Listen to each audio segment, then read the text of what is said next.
Thank you all for joining us on this sunny afternoon in the Midlands Pavilion. During this session, the panel to my right will look at what the Midlands must do to ensure it capitalises on its sectoral strengths. From niche manufacturers to international names such as Jaguar Land Rover, JCB and Rolls-Royce, the Midlands is undoubtedly the driving force behind the UK's manufacturing sector.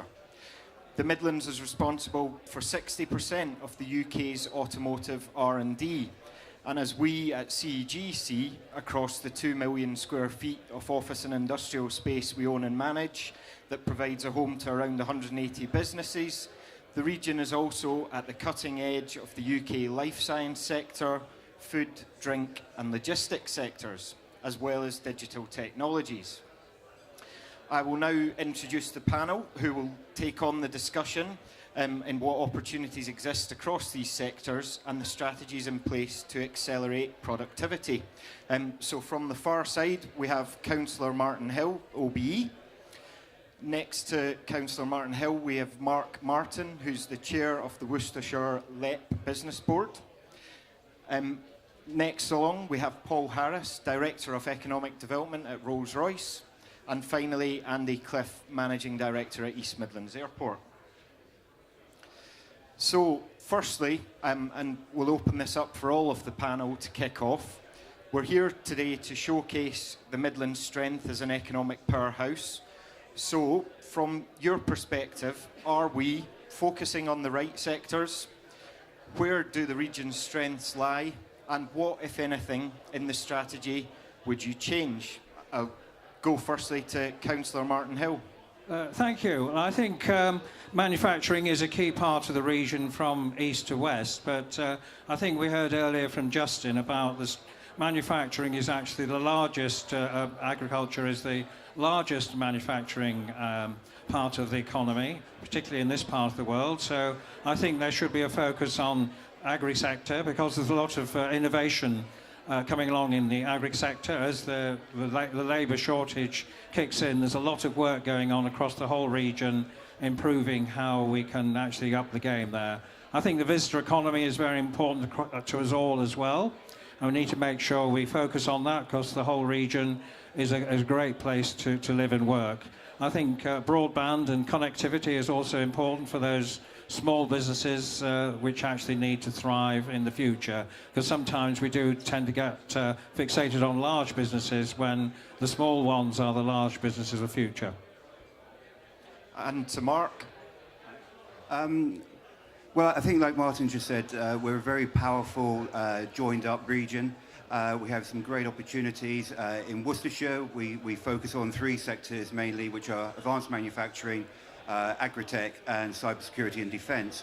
And technology is the theme that runs through that. And in my day job, I've invested quite a lot in building information modelling, which has led me into new areas of technology and innovation, such as AI, robotics, and 3D model printing of buildings, for example. So I'm a great supporter of innovation and technology.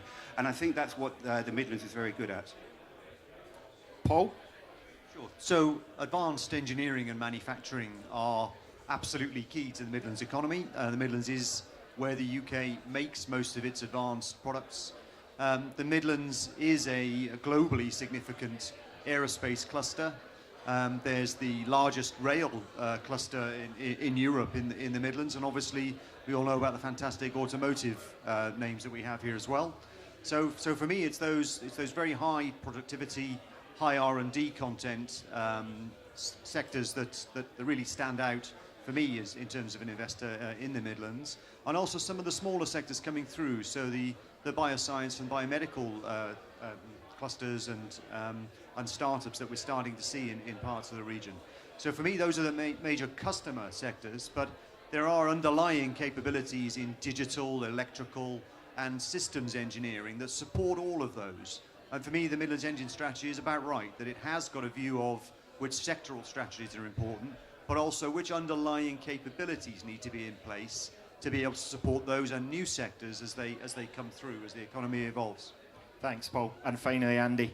Yeah, so I mean, I won't repeat everything colleagues at the panel have said. I'd echo pretty much all of those. I mean, certainly those sectoral strengths around advanced manufacturing are absolutely critical, particularly when we think about the emergent trends of AI and robotics as being further enhancement in those areas.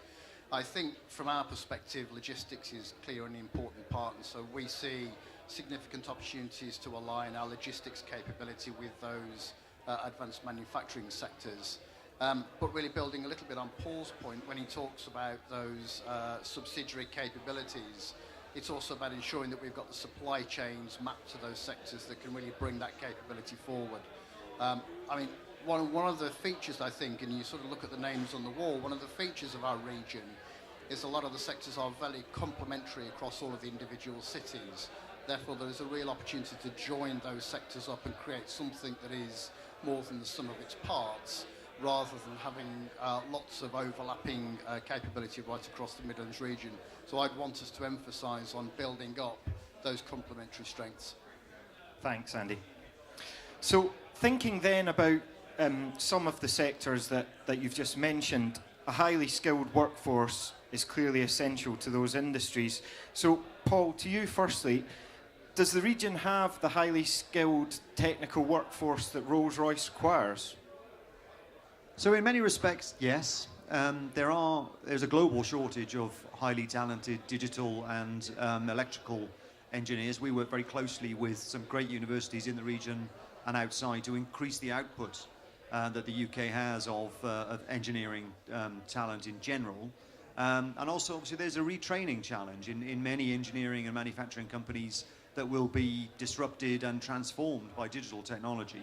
It's going to be reskilling of the people who already work in those companies, understand the products, understand the markets, that's actually going to make a difference. So I do think there is a role for the Midlands Engine and as part of the industrial strategy, to look at both those things. Look at the supply of new skills and new people into the workforce, but also reskilling and retraining of people who are already in it to keep up with the change that's coming in the industries that support our economy today. Yeah. And Andy, you talked about a little bit there about skills opportunities. From your perspective, the same question, I suppose. Does the region have the skills it needs? We see pretty significant gaps as we look forward over time. We tend to do quite a lot of strategic workforce planning linked to our own growth. So our ambition is to double passenger numbers and triple freight. And one of the consequences of that is that we think we'll something like triple the amount of employment in and around the airport. So that presents us with an enormous strategic challenge as well as opportunity. So I think to answer your question directly, there will be, as we go forward, without the right interventions, quite an incredible skills and volume gap, if that's the right expression, to be able to bring enough people on board to fill the opportunities that we think will exist. Paul's entirely right, of course, about the reskilling requirements that will be falling out of things like AI and robotics. So again, we see both volume recruitment as well as reskilling as going to be critical areas for us. One of the things that sits at a tangent to that is not just the skills issue per se, but is also linked to transport strategies and how you reach into employment markets and create connections between employment markets and where people live and how they get to work. So we see a real need for joined up strategies right across the board in order to make sure that we can prosper and fulfill the skills agenda. And then nextly to Councillor Hill, I read recently about the exciting redevelopment vision linking Lincoln, easy for me to say. How does this and the wider Lincoln development plans support this sort of sectoral growth? Well, I think it... Hello? There we have action. I think it's quite important, for Lincoln as a sub-regional centre. Also, of course, we haven't mentioned yet Immingham, which is the largest port by volume in the whole country. And I think with a sub-regional centre like Lincoln, linking to the rest of the Midlands and the north and the south is very important. And in my part of the world of Lincolnshire, very much we are, you'll see from the map, we are about 40% of the area of the Midlands, or East Midlands certainly, and there is certainly a lot of space in Lincolnshire. We are going to have 100,000 new houses in the next 25 to 30 years. So we think there are plenty of opportunities there for development, for new innovation, for people to come and live in a part of the Midlands, which in itself is very, very beautiful, to come and work, and actually a great place to come. So I think there are good opportunities for people who come to make a good living and actually really have a business which will grow and develop. Thank you. I think it's clear to us all that the central location of the Midlands contributes significantly to the region, leading on manufacturing and moreover logistics. Mark, can I ask you if you feel the region's transport strategy supports growth in our key sectors as it stands? From a private sector point of view, I'm delighted that there are organisations like Midlands Connect and the local enterprise partnerships which are driving the infrastructure strategy. So not just looking at London to the Midlands and beyond, but also east-west. So those sort of things are helping to make sure that our growth areas are aligned with our, underpinned by our infrastructure strategy. So an example of that would be in Worcestershire. We have a new Parkway station, £22.5 million project. It's connecting Bristol to Birmingham, and it's at the crossroads, and London to Hereford, with Worcestershire in the middle. So that is helping Worcester 6, a local growth area, and it's attracting investment there. And we've had Kimmel put in a £13.5 million investment in the last few months on that site. So it's having that aligned strategy between infrastructure and growth areas. And yes, I do think we're doing it okay. And Andy, can I ask you the same question on transport strategy and your views on that? Look, I think there's a huge amount more work to do in this space. I absolutely welcome Midlands Connect and Midlands Engine, and they're focused in the right areas. The challenge that we tend to see is very much linked to that growth and what the future capability of our transport networks will be. So just going back to our growth ambitions of doubling passengers, tripling freight, and the numbers of people that we will need to get to that location, it's evident to us that the infrastructure that we have operating around us, be it the M1 or the rail networks, simply won't work with that scale of growth. So there will need to be some very significant intervention. From a here and now perspective, the other things I would say is that some of the transport connectivity is pretty woeful. The fact that it can take you 90 minutes to get a train between Nottingham and Birmingham across the Midlands is pretty awful, frankly. And we need to see those sorts of levels of service improve dramatically. I can give you other examples where you can get a direct train faster from the northwest of the UK than you can from areas of the Midlands into Euston. We've got to improve these service patterns and unlock some of the opportunity for growth. Otherwise, I think it will act as a real constraint to development. That's very interesting. Thank you, Andy. Paul, taking this down, I suppose, a grain in terms of location and drilling into Derby in a bit more detail, from your perspective, what opportunities is Derby offering to businesses within the manufacturing but also logistics sectors? Sure. So obviously the major new development in Derby is Infinity Park. So 100 acres of really, really prime land. It's an enterprise zone, and part of it is even a science park. So this is a personal view, but that place should be full of people spending money on R&D, developing really high-tech jobs, right alongside us, pioneering the industrial technologies of the future and making great products that can be exported. I'm sitting next to somebody who runs an airport where there's 700 acres of logistics land and a multi-mode hub being put into place. So, personal view, Infinity Park needs to be solving future problems and making great products that are exported by Andy and his colleagues out at the airport near the M1. So that'd be my view on it. We're already on to a final question, which is to Mark. Mark, the Midlands' leading sector for foreign investment is manufacturing. What's the region doing currently to support that type of investment? Well, as you say, there's a lot of opportunities for investment in manufacturing, and as you say, it's attracting a lot of foreign investment into the area. And in my experience, the supply chain as well is very important in that. So finding sites that are suitable, that are underpinned by infrastructure, that have the skills and training, are very important platforms for attracting that investment.